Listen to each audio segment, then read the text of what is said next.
Welcome to Blockchain and Bourbon, where we're going to discuss the latest and greatest in the world of crypto, all while having a glass of bourbon. Nice glass of bourbon. I'm one of your hosts from Sandbox, Michael. I'm Kirk. And first things first, Mike. Yeah, of course. First things This first. is the most important thing. What bourbon are we drinking? What is We this? are drinking the Von Brunt Stillhouse Whiskey Bourbon. From Red Hook, Brooklyn, right? Yeah, that is Not too correct. far From away. Red Hook. We're in Brooklyn. They're in Brooklyn. They actually source, I believe, all their ingredients derive from upstate New York. Yeah. And so, yeah, it's completely keeping New it York. local. Yeah, local. Brooklyn local. Brooklyn local. Cheers. Cheers. All right. This is our first live stream of Blockchain and Bourbon. How's the bourbon? It's good. It's good. It's nice and neat. It's good. The way we like good. our blockchains. So yeah, let's hop right into it. And the first thing we'll go into is that one of the major chatting apps of Asia, Line, announced that they would also be transitioning their technology over to the blockchain. Yeah. So, of course, they're a major kind of chatting app. People send photos, videos, text messages. People in Asia rarely tend to use the built-in application of their phones. Right. So, and actually, I think a couple weeks ago, last month, the Korean major company KakaoTalk announced that they would also be doing the same. So it's a major thing because not only is it a media app, but also they have payment systems in it. Yeah. You can call taxis with it. It's kind of this all-inclusive thing in Asia. Specifically in Korea, there's KakaoTalk. In Japan, there's Line. So it's a big thing for these companies to come in and say, we're going to move our operations from kind of centralized economy into a decentralized one. And a conversation app and kind of immersive apps like these are really, really important towards people. It's kind of a bridge towards adoption. For a lot of cryptocurrency things, a lot of the applications right now are still a little bit too far away in terms of actual utility. But tokenizing the way that people communicate and giving kind of tips, rewards based on different actions, engagements, that's a really nice way to kind of get people on board and understand a little bit about how cryptocurrency works, what this whole kind of point and token economy is really about. Right. And it's exciting to see, especially South Korea, Japan really start to build out different applications and different uses for this stuff. China has obviously had a ton of regulation, and it's been interesting to see so much innovation come out of Japan and South Korea regarding this. And India and China have been very, very kind of strict about how people can innovate with blockchain, how people can use the tech, and they've been a little bit allergic to the idea of cryptocurrency. Right. Understandable given some recent events, but it's one of the biggest worries about that is brain drain. People are going to go where it best behooves them, right? And we're going to see some major shifts happen. The way the government deals with it, it can really backfire on them because places like East Asia, places like North America, they've been kind of havens for tech entrepreneurship just because of all the infrastructure and all the support and the grants and the institutional framework. But if crypto doesn't really need any of that, then you can just hop on a plane and then start that company up in the Philippines or Malaysia, and it's the same thing. You get a lot more out of it.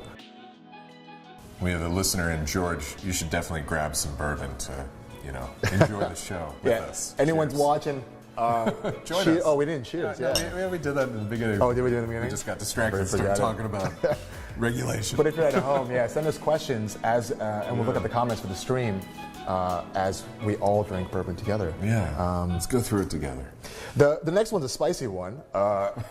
Most people in crypto space know who John McAfee is. People who aren't in the space know that McAfee, the virus protection, security programs on computers. He's been one of the biggest proponents of Bitcoin, of general crypto. Big advocate. Big advocate. His Twitter is basically all about blockchain and cryptocurrencies these days. He would tweet out a crypto that he really liked, and because he has millions of followers, and because he is a tech mogul, the prices of these currencies just by one tweet would go up 2 times, 5 times, 10 times even. It was revealed that he takes a bounty of about $100,000 USD from companies if he endorses them.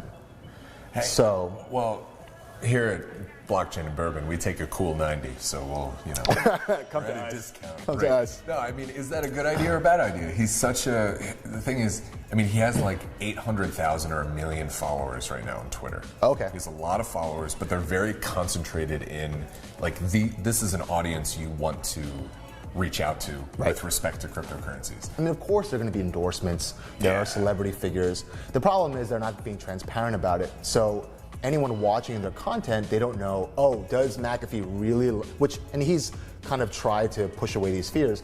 Does he really believe in the tech? Yeah. Or is he doing it because he's been paid and there are financial motivations? He says that he's vetting them very... Right. And he might be. I mean, he might be vetting them and then only broadcasting ones that actually have real potential. But it is kind of, you risk the pump and dump mentality where he says something and then everyone rushes to buy it and then it pumps up the price and then everyone leaves. So that's a risk of something like that. Exactly. And even if he is vetting it, he's not going to treat every cryptocurrency the same. There are some that he's more invested in, some that other friends are pressuring him to talk about. It's a really messy situation.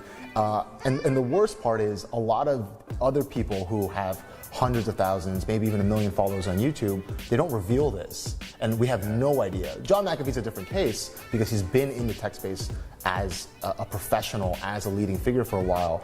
But for a lot of those talking heads on YouTube in front of a green screen, we don't know what they're saying. And for most people, they're the first line of defense before hopping into the space. And if somebody says, oh, you should definitely invest in Dogecoin, I'm not going to say whether I have any or not, but you should invest in it. Like Dennis Rodman went to North Korea to talk to Kim Jong-un. Right? Yeah, him and his agent had t-shirts that said Potcoin on it, right? Yeah. Which is kind of a marginal coin at this point.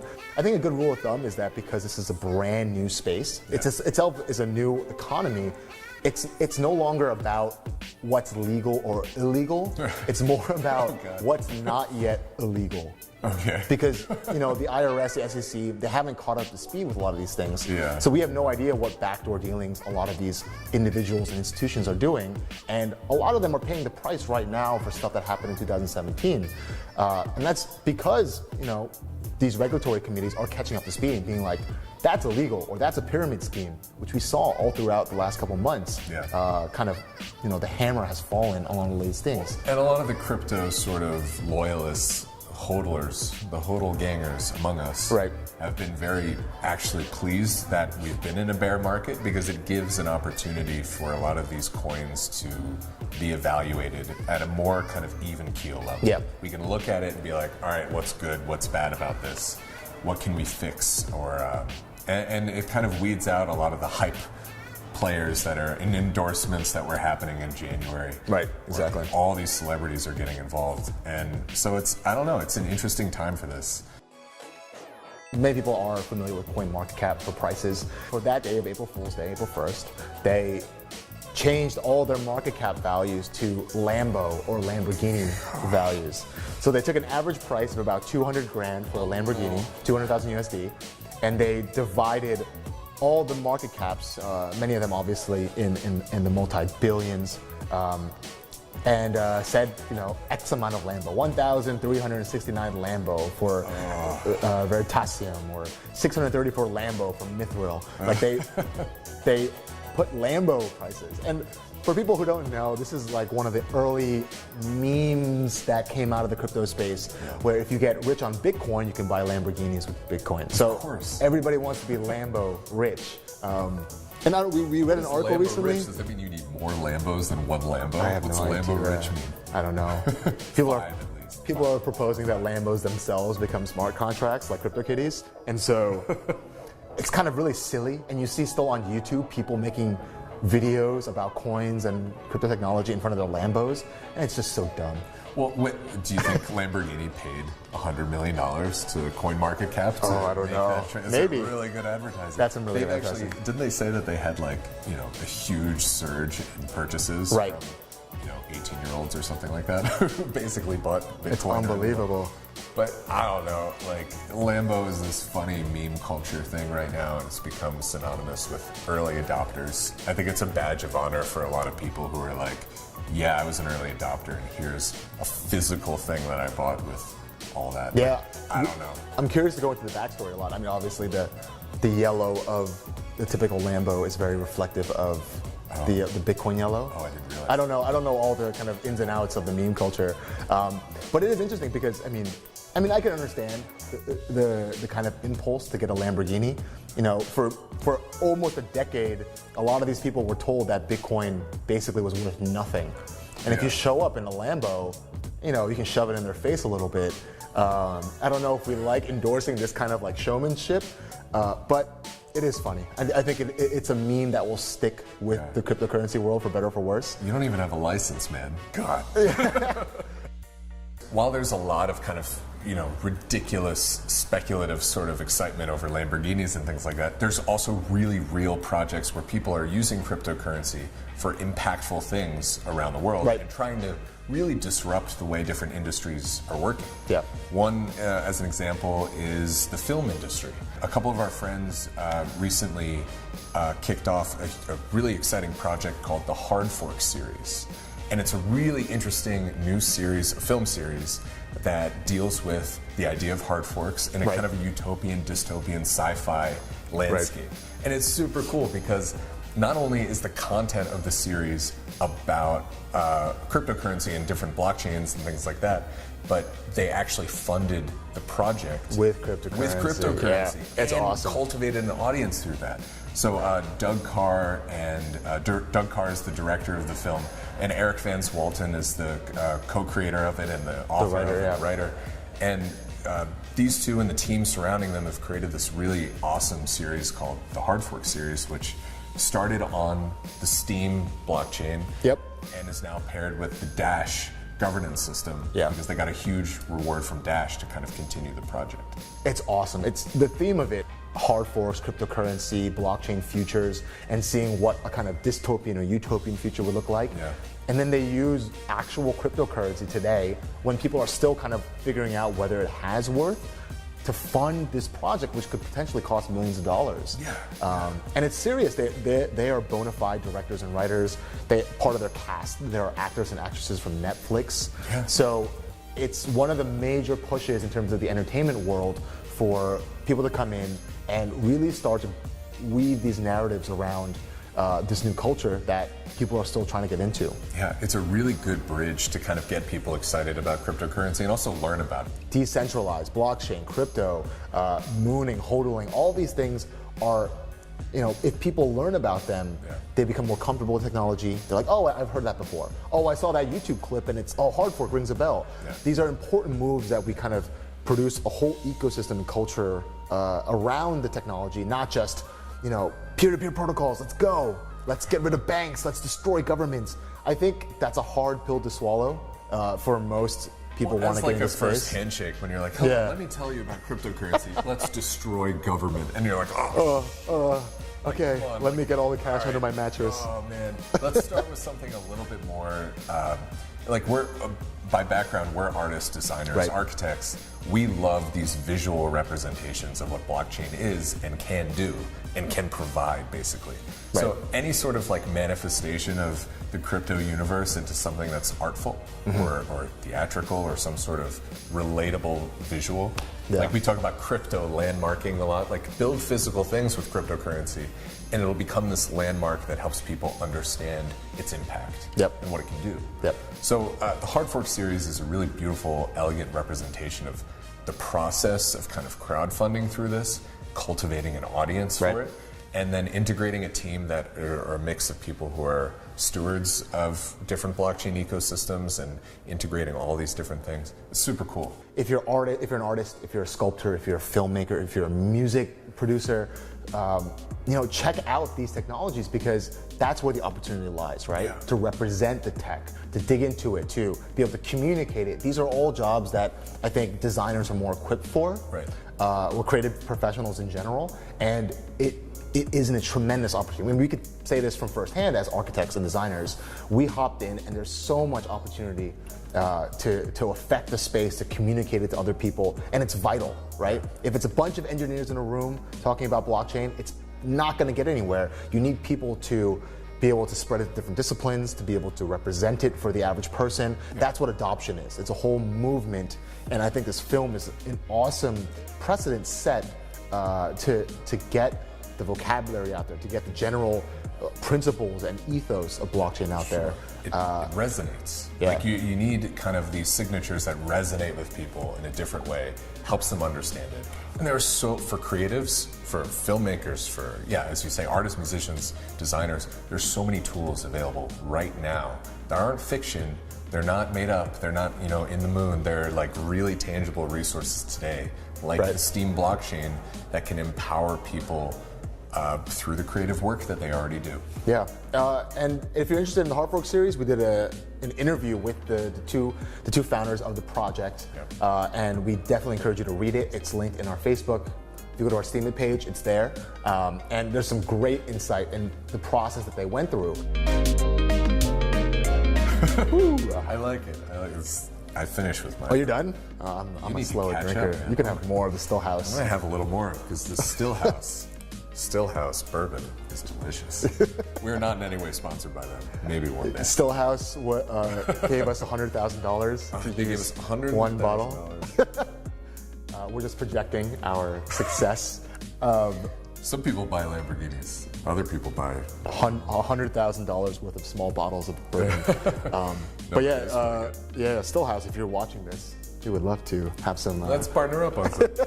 No, but it's an exciting time, and I think a lot of the people who probably shouldn't be in the space are sort of exiting the space, or they're showing their true cards. Yeah, I think it's good, and obviously a lot of money is coming out of the space right now, and it's unfortunate because all the crypto's prices are dropping, but it is weeding out all the kind of leechy types, the people who are just in it for the money, just kind of get rich quick. And this is a very sensitive market because it is a still relatively very small user base of technology, and it's going to require that we kind of cull down to the really dedicated people to build out the tech, to adopt the real technology as it's still like alpha or beta stages, to really be advocates for it rather than like, look at my Coinbase wallet, look how rich I am, look at my car. Those aren't the ambassadors that we want. For us, we want people to really understand the tech and start to use the tools that are available because they are very, very powerful tools. And you know what it's going to be? It's going to be the developers and the artists who holistically believe in the future of this stuff as a disruptive resource. Right. Because the devs and the artists are the ones who are really willing to risk a little bit more. They're willing to put their neck out there on a creative sort of angle and kind of an ambassador sort of angle to be like, no, I'm building something that's disruptive, powerful, and transformative for the industry that I'm in. Yeah. So there are an incredible amount of disruptive resources that are being built right now and are usable right now. So it's going to be super exciting over the next 6 months to see the fruits of that labor kind of come to the forefront and maybe push back a little bit of this hype mentality that was a little bit more broadcasted and a little bit sexier in the beginning of all this stuff. Yeah. Now we're getting past the sexy stuff into the real, like, all right, this is the meat and potatoes. Right, yeah. It's the meat of the issue. How are we going to build upon some actual products, some actual tech, actual solutions? Yeah. Let's put aside our cars for now and let's, solve some real problems. Park the car in the garage. The car. Yeah, you can get back to it later. Yeah. Take a YouTube video in front Fill of it. the meter, but work on something else. Next time we have to fit a Lambo in here. Yeah, no. We're in New York. We don't have Lambos here. We can take those taxis are yellow. We'll ship a yellow taxi up here. If you guys have any other questions, feel free to shoot them at us in the comments of the live stream or our website, sandbox.co. This is, of course, broadcast on The Creative Crypto. It's going to be a new magazine. It's basically Cointelegraph, but for artists, designers, entrepreneurs, startups, a resource for people to jump in and start to utilize the tools that are available. So keep an eye out for that. We'll have that website out within the month, I believe. I hope. We'll see. If you have any other topics that you think are great to cover in blockchain and bourbon, we want to make this a reoccurring live stream. Feel free to shoot them at us. We're on Steemit, of course. Kurt, tell us our Steemit and address. I'm forgetting everything. Steemit.com/@SNDBOX, Sandbox, and @CreativeCrypto. Right. So you can find us there. We have our magazine and our incubator is based off of Steem. And also follow us on Twitter. We'll have all the links right there. So you guys can track us on Facebook, on Twitter. And we like to keep the conversation going. We like to keep it human and based on the real stuff that's happening in the world right now with cryptocurrency. So we'll do a couple quick questions. We have George asking about kind of the future of Steam. Steam is a social cryptocurrency. Instead of likes, hearts, upvotes, you're actually getting a portion of equity in the platform itself. So you're earning tokens in the form of Steam for actions and engagements that are performed on the website, on any website that taps into the Steam blockchain. Right. The most mature of those is, of course, steemit.com. So a lot of people are asking, what's the future of Steam? Is it going to be this kind of MySpace or this Facebook? Where is it going to land? Right. And I think Steam is such an agile, underappreciated cryptocurrency. It could be both MySpace and Facebook at the same exact time. It could be one of those. It could, give birth to lots of other ones, the YouTube equivalent. They have not paid us. We are not trying to shill. From an objective standpoint, it is the best place to go to monetize your current content. If you post a lot of Instagram photos, YouTube videos, if you write code for anything, if you want to do any kind of streaming, go on steemit.com and it'll direct you to all the other apps that you can start to monetize. You need one wallet address to get into all these different apps, and that's really rare. In the cryptocurrency world, to have a usable product that people can access for free today, it's crazy. So you can use it and really empower the work that you do on a daily basis anyway. For us, that's how we got onto it as artists and architects. We wanted an avenue and a venue to basically publish the same work that we were doing on Instagram, on Facebook, but kind of do it in an empowering way that wasn't just kind of propping up the value of these social networks like Facebook. I think that's it. That was a long stream. Yeah. So thanks for joining us, guys. We had a lot of fun with it. And next time we'll do a lot more Q&As. Yeah. And get some other cryptocurrencies rolling in this and see what we can talk about. There'll be a lot more news next time around. So thanks for joining us. To our crew members, all the cameras that we're looking at. David Abelson. But yeah, guys, that was Blockchain and Bourbon. Join us next time for our next stream. Sipping and streaming? What's a good one? Oh, that's terrible. We'll work on the puns. We'll work on that next time. We'll have a good tagline for that. All right, cheers, guys. Take care.